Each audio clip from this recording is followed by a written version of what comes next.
1. Origen de las mercancías. 1.1. El origen de las mercancías. Como origen de las mercancías, entendemos que es un vínculo geográfico que une la mercancía con el país de origen.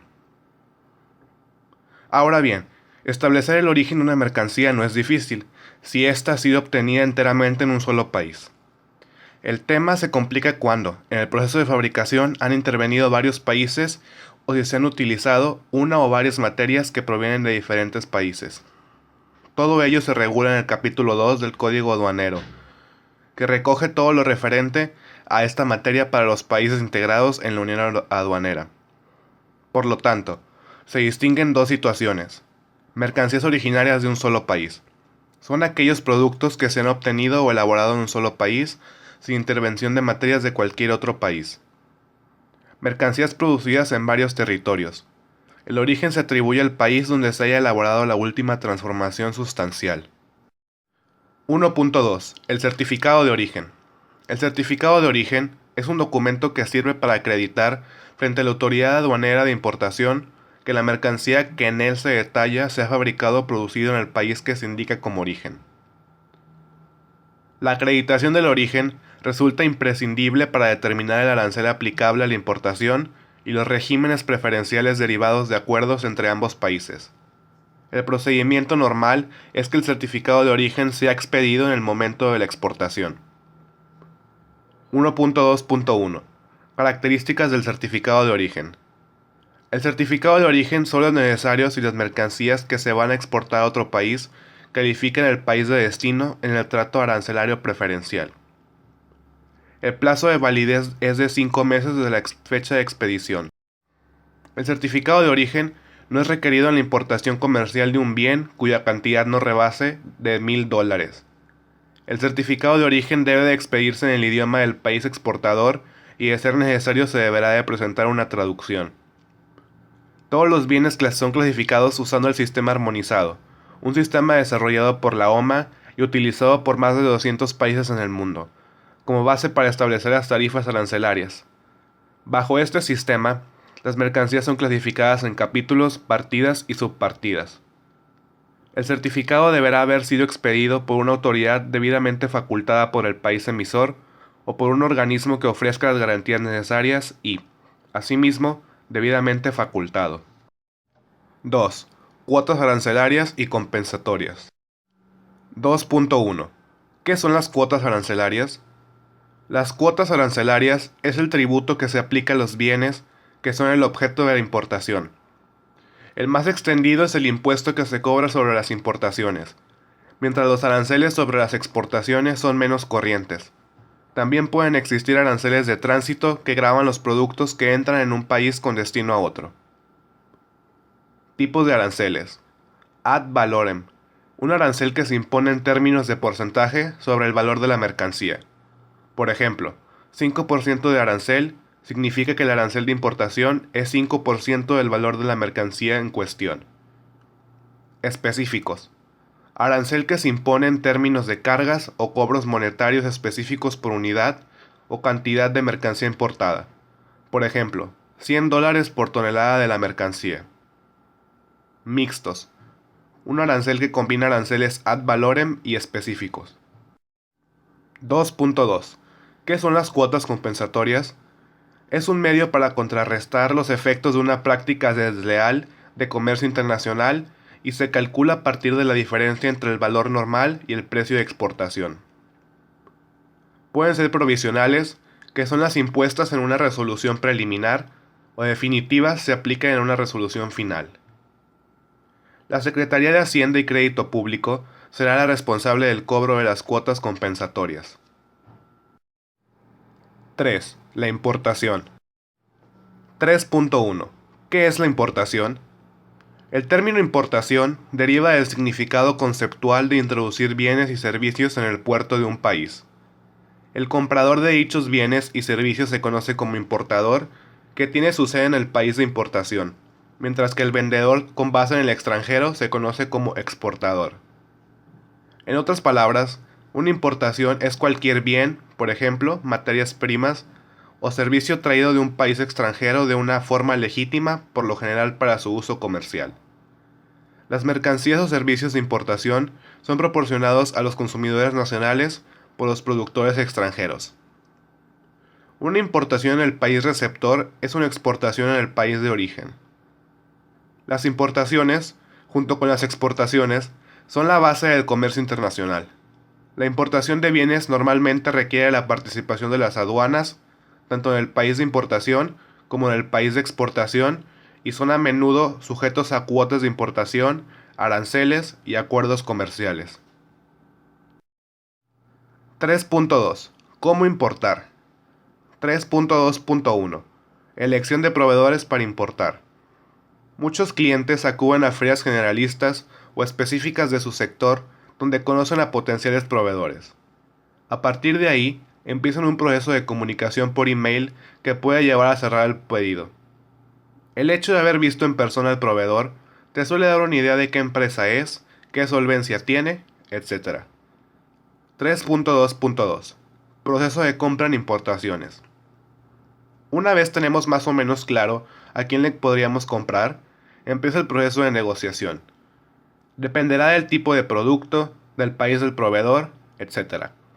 Pero la negociación para una importación puede ser rápida o larga, más fácil o más difícil. Suele ser habitual pedir muestras que te envían por courier. Aquí te la juegas en que tienes que adelantar dinero al proveedor para que te haga esas muestras, pero es normal. Y es mejor tener problemas con las muestras que tenerlo con la importación final. 3.2.3. ¿Qué Incoterm es mejor para importar? El proveedor posiblemente te dé un precio en FOB y otro en CFR. La recomendación es siempre intentar controlar el envío, y para ello se suele aconsejar comprar en condiciones FOB, Free on Board.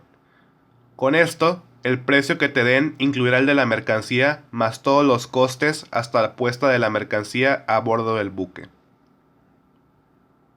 3.2.4. Financiación de la importación. Hablar hoy en día de financiación es casi utópico y realmente dependerá de las relaciones que tengas con el banco. El proveedor, sobre todo si es la primera operación, no te dará condiciones de crédito y seguramente te exija pagarle una parte por adelantado, de 20% a 40%, y el resto contra entrega de documentos. 3.2.5. Documentos de importación. Factura comercial. Se trata de la factura emitida por el proveedor, donde se ve claramente su razón social y dirección de los suyos, la descripción de la mercancía, el precio y las condiciones de venta. Packing List. En este documento, el proveedor debe realizar de forma clara y precisa una lista con el contenido del envío, identificando los bultos, el peso unitario y total de las medidas de cada bulto, cuando sea posible las referencias, etc. Conocimiento de embarque, llamado en inglés Bill of Lading, es el documento que expide el transitorio en origen y que se entrega a tu proveedor. Certificado de origen. Si por la mercancía y el origen de la misma, esta está sujeta a gravamen arancelario, pero se puede acoger a algún tipo de beneficio, será necesario el documento oficial que pruebe, precisamente, ese origen. 3.3. Documentos y requisitos para importación de mercancías. Requisitos. Se debe de estar inscrito en el Registro Federal de Contribuyentes. Tu situación fiscal debe estar al corriente. Contar con la firma electrónica avanzada. Contar con los servicios de un agente aduanal o apoderado aduanal. Inscribirse en el padrón de importadores. Realizar el encargo conferido al agente aduanal. Cumplir con el pago de las contribuciones y aprovechamientos aplicables, así como los gastos de almacenaje, carga, descarga, transportación de la mercancía. Cumplir con las regulaciones y restricciones no arancelarias que en su caso esté sujeta a la mercancía. Avisos, normas oficiales mexicanas, permisos, etc. Documentos. Quienes importen mercancías están obligados a presentar en la aduana un pedimento en la forma oficial aprobada por la Secretaría de Hacienda y Crédito Público, el cual deberá ser tramitado por el agente o apoderado aduanal una vez reunida la documentación necesaria. La factura comercial que apare la mercancía que se pretende importar, cuando dichas mercancías tengan un valor comercial en moneda nacional o extranjera superior a $300. El conocimiento de embarque en tráfico marítimo o guía aérea en tráfico aéreo. Los documentos que comprueben el cumplimiento de las regulaciones y restricciones no arancelarias. El documento con base en el cual se determine la procedencia y el origen de las mercancías para efectos de la aplicación de preferencias arancelarias. El certificado de peso o volumen expedido por la empresa certificadora autorizada por la Secretaría de Hacienda y Crédito Público. 4. La exportación. 4.1. ¿Qué es la exportación? Como en cualquier negocio, para exportar se requiere de preparación, esfuerzo, dedicación, constancia y aprendizaje. Además, deberás considerar la exportación como un negocio que requiere un compromiso de largo plazo, ya que los beneficios más importantes del mismo se verán reflejados con el tiempo y con el crecimiento de tus ventajas internacionales. Una exportación es un bien o servicio que es enviado a otra parte del mundo con fines comerciales. El envío puede concentrarse por distintas vías de transporte, ya sea terrestre, marítimo o aéreo. Incluso puede tratarse de una exportación de servicios que no implique el envío de algo físico. Es el caso de quienes ofrecen su trabajo a través de Internet y lo envían en formato digital, documentos de texto, imágenes, etc. 4.2. Ventajas de exportar y errores al exportar. Ventajas. Acceso a nuevos mercados. Desarrollo y crecimiento de tu empresa al generar nuevos ingresos. Aprovechamiento de la capacidad de producción instalada. No se depende solamente del mercado local. Fortalecimiento de la competitividad de los productos en calidad y precio. Actualización tecnológica. Mejora de la imagen empresarial. Generación de empleos y de divisas por país.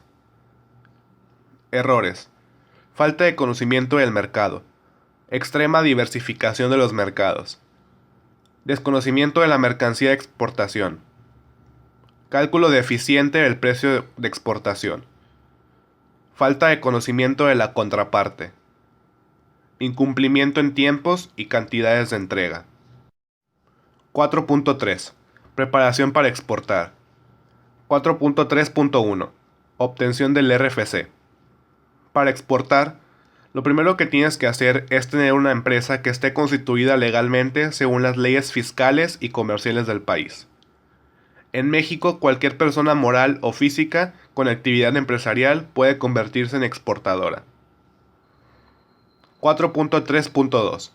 Determinar el potencial del producto. Se pueden exportar todo tipo de productos. Sin embargo, es necesario evaluar su competitividad.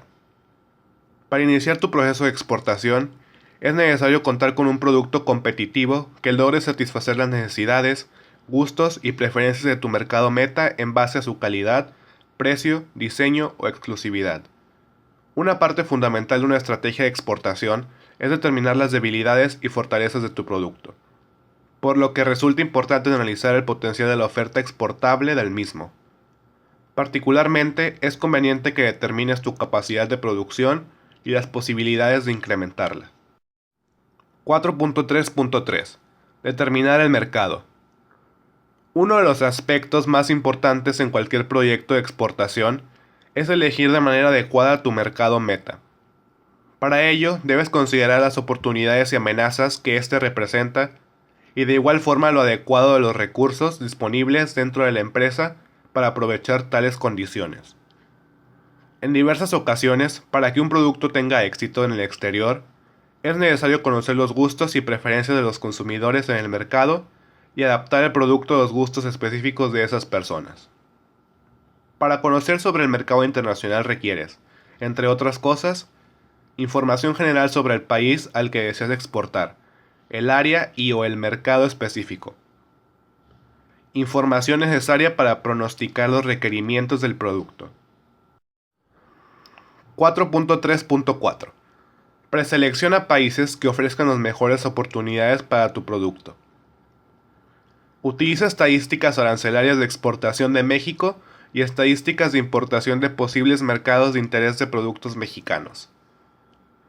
Investiga si tu producto cuenta con preferencias arancelarias, en el marco de los tratados y acuerdos internacionales de comercio que tiene suscritos México.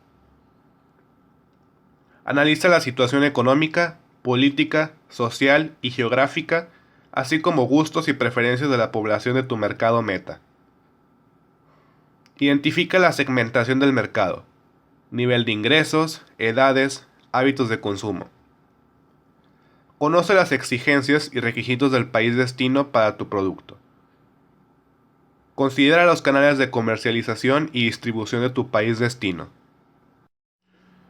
4.4. Documentación requerida para exportar. Factura comercial. Encargo conferido. Autorización ante la autoridad aduanera para que el agente aduanal lleve a cabo el despacho a nombre del exportador. Carta de instrucciones del agente aduanal. Información específica y detallada de la operación y se entrega directamente al agente aduanal. Lista de empaque. Certificado de origen. Documento del transporte. Documentos que avalen el cumplimiento de las regulaciones y restricciones no arancelarias, tales como certificados sanitarios, certificados de calidad, permisos, etc. 5. Logística para la exportación. 5.1. Logística para la exportación. La gestión de la cadena de suministros se trata de un conjunto de servicios, todos ellos conectados entre sí y enfocados a mejorar la eficiencia, a reducir los tiempos de ciclo, a optimizar los recursos, a reducir los costos y a mejorar la satisfacción del cliente, dentro del marco proceso que se inicia con la demanda del producto o del servicio y finaliza con su entrega, facturación y cobro. El uso adecuado y la optimización de este proceso y sus componentes representa un área de oportunidad sobre todo entre las micro, pequeñas y medianas empresas para elevar su competitividad en el mercado internacional. Algunas consideraciones adicionales que debes de considerar dentro del proceso de exportación desde el punto de vista logístico son los siguientes. 5.1.2. El empaque y embalaje de exportación. El empaque y embalaje apropiado es vital para guardar, proteger y servir de medio para manipular productos y se debe diseñar para proteger el producto en su trayecto desde la línea de ensamble hasta el usuario final. Un empaque de mala calidad puede resultar contraproducente para el productor, exportador y distribuidor, ya que puede resultar en daño, descomposición e incluso, en casos extremos, el rechazo total por parte del comprador. Así, un mal empaque y o embalaje puede resultar en la pérdida de una venta de exportación y hasta en la pérdida del cliente. 5.1.3. El medio de transporte internacional que se va a utilizar.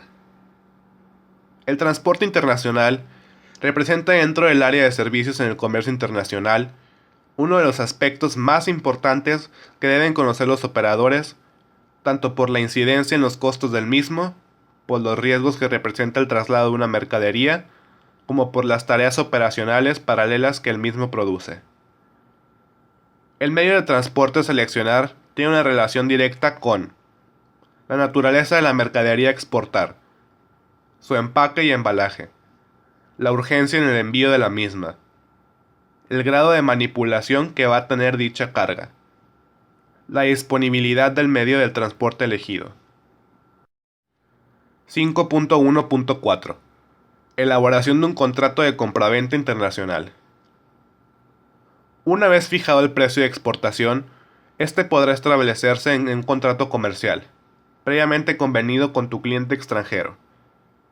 En lo que se refiere a este, conviene señalar la importancia que para todas las empresas que participan en la exportación representa cuidar los aspectos legales de la operación, para lo cual será necesario contar con un contrato de compraventa internacional de mercancías que le proteja de cualquier riesgo jurídico relacionado con el comercio internacional. 5.1.5. Medio de pago a elegir. En el comercio internacional se cuenta con varias formas para realizar o recibir los pagos de las mercancías. En forma muy general, algunas de ellas son las siguientes, clasificadas por su nivel de seguridad. Bajo, cheque y giro bancario. Medio, orden de pago y cobranza bancarial internacional. Alto, carta de crédito. La selección de la forma de pago puede irse ajustando por el mayor o menor nivel de experiencia y confianza que, de manera recíproca, se van teniendo las partes, cuando han tenido la oportunidad de comerciar entre sí en repetidas ocasiones y, por lo tanto, conocen su seriedad en el cumplimiento de sus compromisos, así como su solvencia moral y económica.